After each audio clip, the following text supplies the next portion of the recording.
So here Paul is just saying, and what we kind of ended on this morning, is this wonderful way in which he articulates the gospel as this certain thing, this certain and sure standing and promise and gift that Jesus gives you.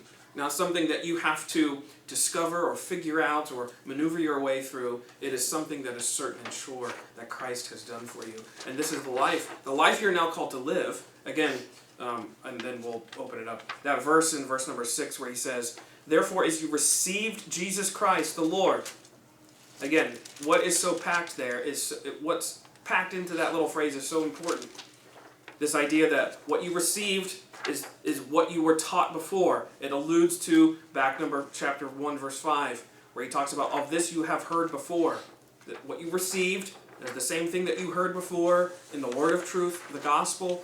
So what you received, as you received Christ Jesus the Lord, and this again, when he uses that title, what does that allude to? It alludes to what he was just talking about in chapter 1. Where Jesus of Nazareth is not just Jesus of Nazareth, he's Jesus of Nazareth, the Christ of God. He is the image of the invisible God, the one who is co-equal and co-eternal with the Father. As you received Christ Jesus the Lord through the gospel, walk in him.